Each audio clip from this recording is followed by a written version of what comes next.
Capital R Romantic by Stars in a Jam Jar on AO3. Episode 4, Chapter 4, Wednesday. Izuku's entire body jolted awake, and he gasped for more air as his eyes flew open. He gulped down a few deep breaths as the hotel room registered in gray and blue shattery desaturation around him. He wondered for a second why everything was so blurry around the edges, until he blinked a few times, and the tears leaked from his eyes.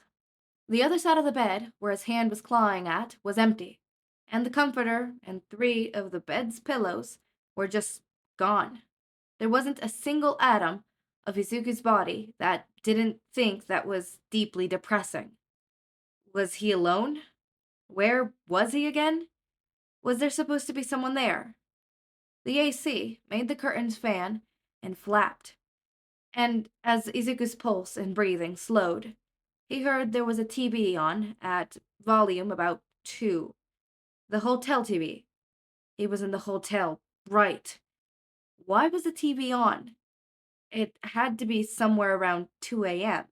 That had probably been Tokoyami or Shinsou.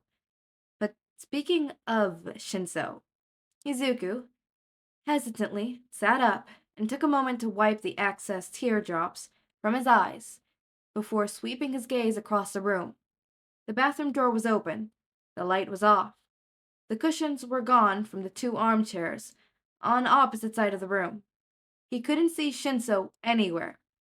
Why that made him panic so much was probably due to the post-nightmare anxiety, but he couldn't convince himself that there was an explanation that wasn't kidnapping or malicious fairies. As he stumbled on his feet and his eyes darted around, searching desperately for any details he missed. Shinsou? Izuku's own voice sounded so small, and he felt infinitely more helpless than he had before he spoken. There was a shifting, just as Izuku's eyes caught on a shape on the ground at the foot of his and Shinsou's bed. What? The mount that Izuku quickly realized was mostly comprised of the missing comforter shifted and folded back to reveal Shinsou, hair plastered to one side of his head, and eyes as about exhausted as they always looked, but slightly less than they had been during his episode earlier. Relief crashed down on Izuku's system in a staggering flood, and he wouldn't have been able to stop himself from burying Shinsou in a hug if he tried. He was here, and so was Shinsou. What? Shinsou was clearly disoriented, which was understandable since both of them were now lying on his makeshift pile of softnesses and was effectively pinned beneath Izuku. I'm sorry. Izuku relaxed his grip and rolled off of Shinto to give him some space, his mind still spinning from the emotional whiplash. I had a nightmare and you weren't there when I woke up. I freaked out. Shinso blinked and seemed to take a while to process this. Then, strangely enough, he blushed and started fiddling with the comforter bunched around his waist. You don't have to apologize. I was just thinking I'd get more sleep if I slept on my own. Oh, that makes sense. They both laid there and still did silence for a while, as some infomercial droned on the TV, too quiet to discern. Izuku knew he should probably just go back to bed. The nightmare wasn't even the worst one he's ever had. It hadn't even been prompted by anything actually serious. Those 2 girls hadn't even been laughing at him. They just thought, "What's a y'all?" was pretty funny sentence. And it was when you knew the usage of y'all, but for some reason, the startle had been enough to send him into a minor panic for a few seconds. And now he was here, not wanting to go back to bed alone because his brain decided to hyperfocus on the events and craft it into a nightmare that would have left 10-year-old Deku incapacitated for a week. Maybe that's why he didn't want to go back to sleep on his own. He always crawled into bed with his mom after a nightmare like that when he was little. Shinso pulled Izuku out of his own inner monologue. Well, I should sleep. Alsbradia said she's planning on working me until I pass out, and that's not even counting the hero course. Oh, yeah. Izuku really wished he'd been roomed with Ida or Todoroki or even Kirishima. Once everyone had moved into the dorms, it was a sort of understanding things that most everyone's doors were open to their friends who were having trouble sleeping soundly. He'd had Ida come over to his room a few times and vice versa, and he knew Todoroki was secretly very clingy. Kirishima had come all the way down from his room once, and that aside, he was very open about physical contact and being an involved friend. But he didn't know about Shinzo. What if he thought it was stupid? What if he wouldn't be able to sleep with Izuku next to him? He literally moved to the floor specifically to not sleep next to him.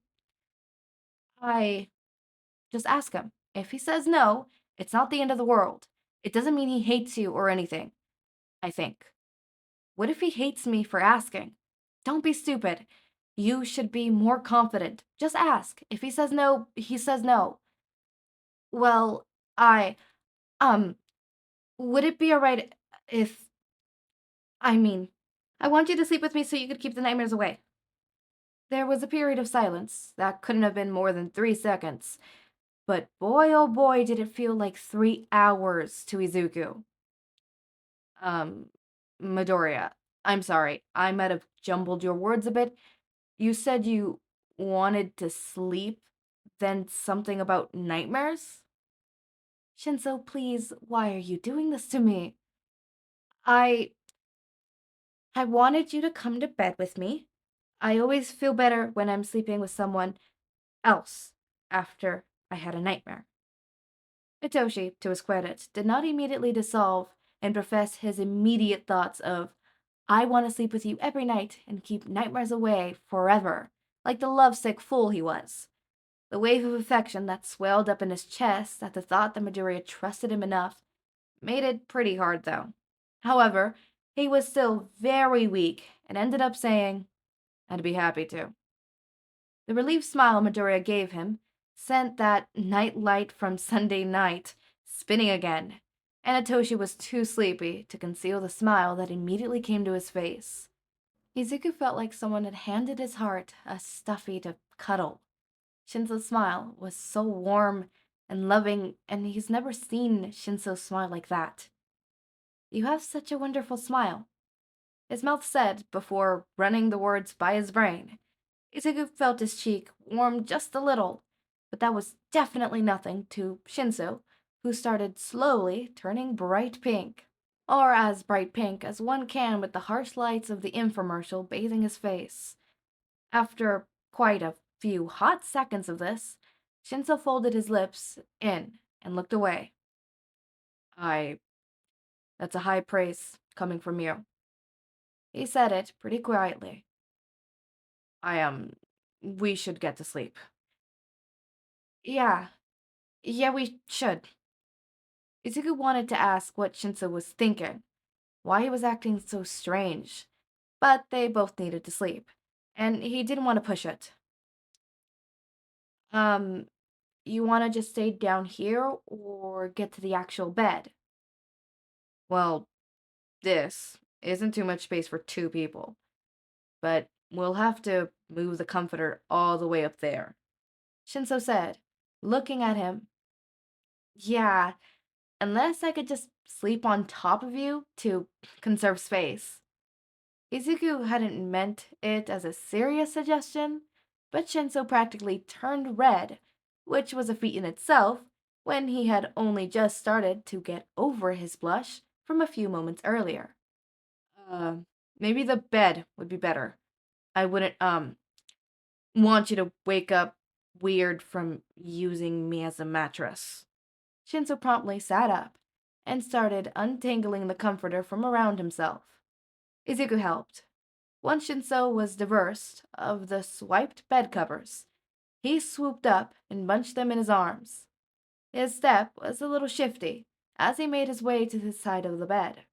He had just been sleeping on not 2 minutes ago, after all, and promptly unfurled the comforter over the bed. Izuku scruffled over to his side of the bed and quickly got under the covers. Shinso was a little slower on the uptake and didn't look at Izuku, Weirdly enough, why wasn't he looking at him? Um, can I? Izuku shifted closer and laced their fingers together. Shinso stared down as if he could see their hands beneath the covers. He didn't move away, but he didn't really lean into the contact. Izuku really, really wished he was roomed with Ida or Todoroki. How did he proceed? The comforter was nice and warm, and his body was tugging at him for more sleep, but he was still a little too jumped up on nervous energy to fall asleep too easily. I I feel kind of childish asking for cuddles, but I that's just sort of how I do this. Ah, um Shinso continued to not look at Izuku. I never really done that before, unless you count falling asleep in my dad's lap in front of the TV when I was little. Uh, if it helps, I'm fine with it. The way he said it was very measured and seemed depletably distant. Izuku's anxiety state shoved him to the conclusion that Shinso was very not fine with it, and was only humoring Izuku because he thought Izuku would only keep bugging him the rest of the night if he didn't. I. You sure? Hitoshi's heart ached at the way Midoriya's voice sounded so small and uncertain. He very much hated himself for wanting space from this boy when he so clearly needed him right now. But he didn't want to give himself away. Not yet. He lightly squeezed Midoriya's hand, but he didn't let himself look up. If he did, he was afraid he'd spill out all the contents of his heart to Midoriya before he was ready. Positive. I'm right here, okay? I'm not moving. A piece of Izuku still held reservation about Shinso's sincerity, and the other boy still refused to look at him. But his voice had been so certain, and Izuku wanted so badly to feel safe and warm and go back to sleep. And even if Shinso wasn't being 100% sincere, Izuku thought it was a nice gesture to put his own personal discomfort aside for Izuku. He smiled softly and wrapped himself around Shinso's arm. He felt like it was a good compromise, and Shinso's shoulder made a really good pillow. Good night, Izuku mumbled, as sleep grabbed onto him to pull him under. Good night, sweet dreams. Hitoshi prayed Midoriya's warmth and breathing would lull him into sleep, so he could ignore the attempt of warm glow stars and heart swirling and tossing around in his chest. It was fourth period lunch when Izuku was on the roof. Why was he on the roof? That was a bit of a long story involving a basketball and someone with zero control over their quirk. He definitely wasn't leaving the roof anytime soon, though. When else would he get to see what he was seeing? See, the auditorium at True Valley High had a domed sunroof with a way to block out or let in outside light. And inside that dorm, about 4.5 feet below the line of the ceiling, was a platform where Izuku had to assume the backstage people did things like aim spotlights and change out color fixtures on lights. Right now, though, it was being used by 3 students, all of whom he recognized. If he focused, he thought he could read sort of the blonde girl's lips.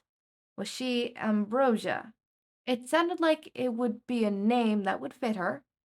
She said something Izuku interpreted as something I, something you, something something literally to Shinso, who looked kind of out of it and pretty hot.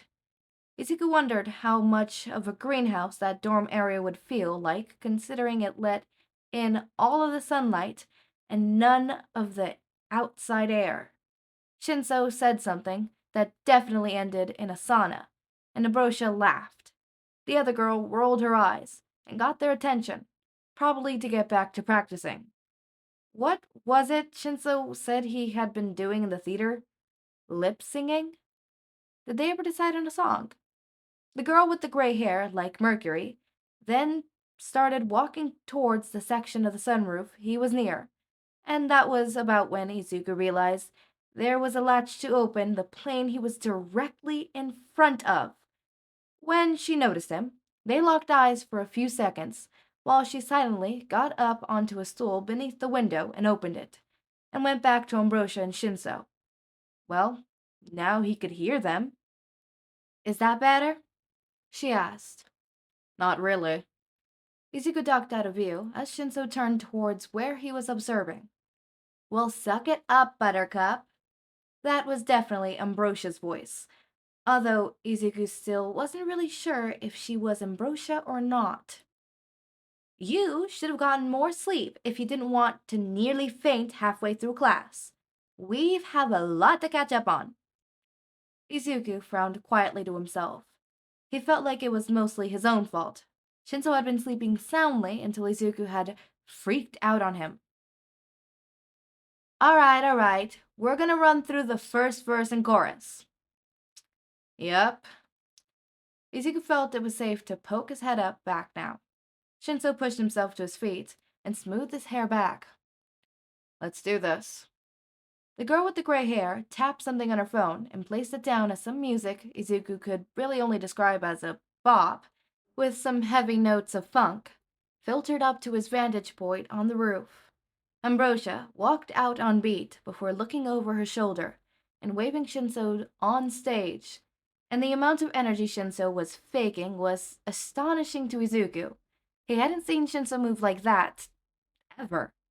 It seemed so unnatural for him when Izuku knew about the vague aura of done that always seemed to come from him at various intensities. Shinsou turned and waved their third member on, and she followed the other two's example, making her way across the stage. Then the lyrics started playing. My baby's always dancing. It wouldn't be a bad thing. Izuku wasn't sure who it was that was singing, but he couldn't really care about that too much when he got a funny feeling in his stomach at the girls dramatically leaning against each side of Shinsou in succession in sync with the lines. The song continued, and the three of them took turns lip singing to various lines as they crossed paths and spun around each other.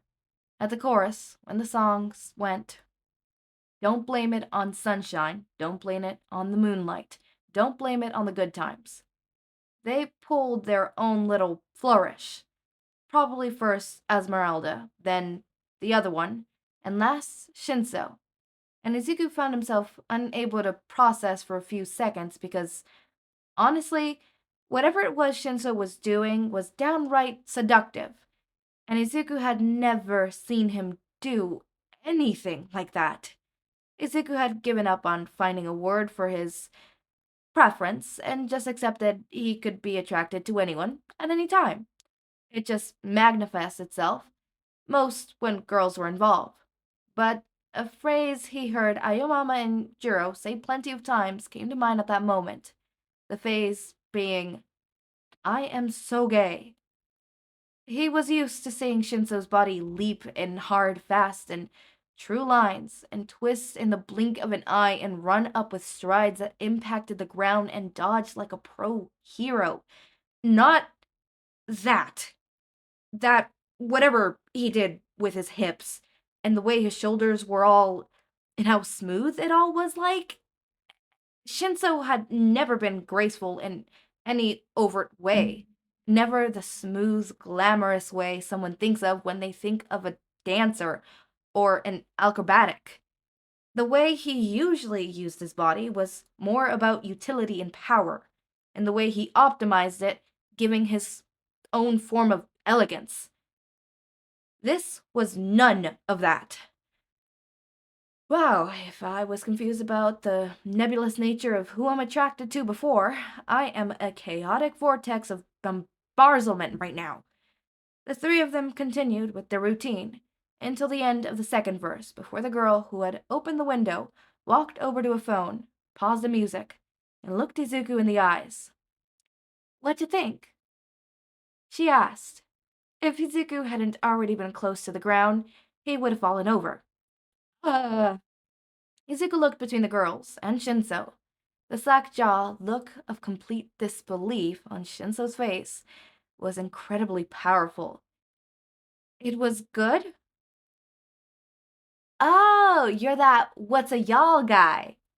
The blonde smiled like this was a perfectly normal situation the four of them were in. Don't just stand out there in the sun. Come on down. Into the sauna. Shinsou deadpanned. Izuku snickered and swung down onto the walkway. It was pretty hot and humid in here. So, more specifically, what was good about it? Likely, Ambrosia proceeded. Uh, there was a lot of energy, and, the motions fit the song. This was not his element. He needed help. Nice. Okay, we're gonna need to work out the rest of the song before the end of the period. Let's go. They quickly got back to work, and Izuku just sorta sat down on a nearby stool. The three of them brainstormed their routine on the go scarily fast. What kind of power did theater kids have? Hey, Shinsou, can you do the splits? Mercury Girl asked as her friend scribbled the choreography onto a sheet with the lyrics. Can he do the splits?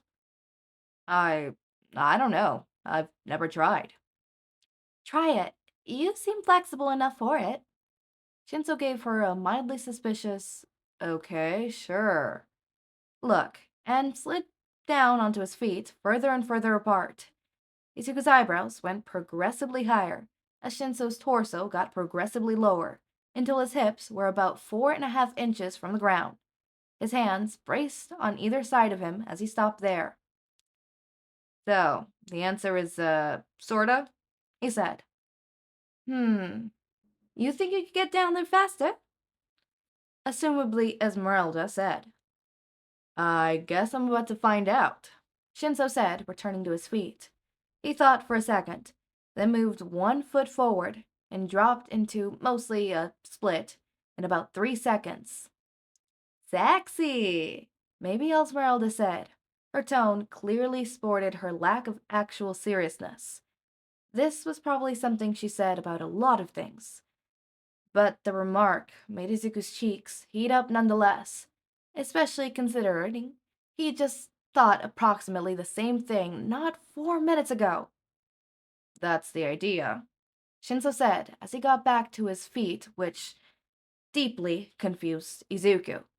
Shinso had never, once as far as Izuku had known, been interested in deliberately being sexy. Then again, he was probably just talking about the project. Yeah, that made much more sense. Okay. You think we should incorporate it in? The second girl asked her. I think we could squeeze it at the end of the can't control my feet bit. Yeah. Yeah, that's perfect. You should work on getting a full split, Mercury told Shinso. She looked to Izuku. You think you could help with that? Uh, I mean, I don't think I can do the splits. I've seen you fight. You can do the splits, Shinso said. Izuku blinked at him a few seconds, and Shinso quickly looked away. I mean, I've got to study how everyone in class fights if I'm gonna keep up, and I've seen you bend in ways that are honestly a little worrying. Actually, it seems like half the guys in class do things with their bodies that it feels like are bad for them. But I'm rambling, so anyways, yeah, I'm 99% sure you should be able to do the splits. Shinso sounded kind of nervous, flustered. This was very new for him. Shinso was always very composed and deliberate, even when he was exhausted and annoyed. Oh, well, okay, I can definitely help you with yours either way. Although I think you could find someone better to ask. Maybe, but we room together anyways. Shinso still wasn't looking at him. Okay, we're off track. Potentially, Ambrosia clapped her hands, snapping Izuku and Shinso out of it. Well, let's go. We have a song to lip sync to. You're not skipping anything by being here, are you? The other girl asked Izuku as she renewed the track. Oh, no, it's lunch for. Oh no, Ida and Uraraka are waiting for me on the patio. You should probably straighten that out then, she said as she pressed play. She handed him the phone and walked to her place, and the three of them started from the top. Izuku sat there, processing for a bit as the three of them continued their routine. He pulled out his own phone, setting the girls down on the lap, and opened his message. Nothing new, so they weren't too terribly worried about him. But did he want to go there or stay here? Don't blame it on the sunshine. Don't blame it on the moonlight. Izuku's eyes started back up and locked onto Shinsou's. He wasn't sure why, but he wanted to see the thing he did again. Up close, he could see how the heat coming through the windows was dripping perspiration down Shinsou's face, and how despite his body moving with energy, Izuku knew he didn't have. His eyes were the same as always. He followed Shinsou to every move as the song continued. He still wasn't used to this, whatever he was doing. It was mesmerizing. Izuku knew he didn't know Shinsou as well as he knew the rest of his classmates, but this felt almost similar to what it had felt learning about Shinsou being a capital R romantic. Granted, this obviously wasn't something he could keep to himself, a secret for the two of them. This hadn't even been something Shinsou had actively decided to share with him. It just happened to be there. But still, it had the same exciting feeling. That feeling that this was a piece of Shinsou, regardless of how small or infrequently utilized, that he didn't always get to see. It was captivating. Okay, well, look at that. Look at that. Okay, I know I said that there wasn't going to be a video today because I genuinely thought there wasn't going to be a video today because I thought, okay, AO3 is going to go down and I don't have enough time to record the video before I have to do my other priorities. But luckily, I was able to get everything done and I'm able to sit down and record these videos before because I won't be able to tomorrow. Tomorrow, aka today for you guys, I have a job and I'm basically going to get home at like 5 or 6 p.m. for me. And I'm going to get home and then I'm going to immediately record the videos for Saturday. And hopefully Saturday I get to record the videos for Sunday and Monday because Monday I have work again. So yeah, that's going to be wonderful because I'm going to come back home exhausted and drained. But onto the notes of this fanfiction. I think it's really interesting that Izuku is basically having a gay panic. So Izuku, when are you going to fully realize, yeah, I want that to be my boyfriend? When are you going to realize that these feelings you be having are romantic? Speed that process up, thank you very much. Anyways, as always, my raindrops, make sure to eat, sleep, drink water, take your meds. Have a wonderful day or night. Link to my Discord server and socials are down in the description. Subscribe to see more of my content, and thank you so much for watching.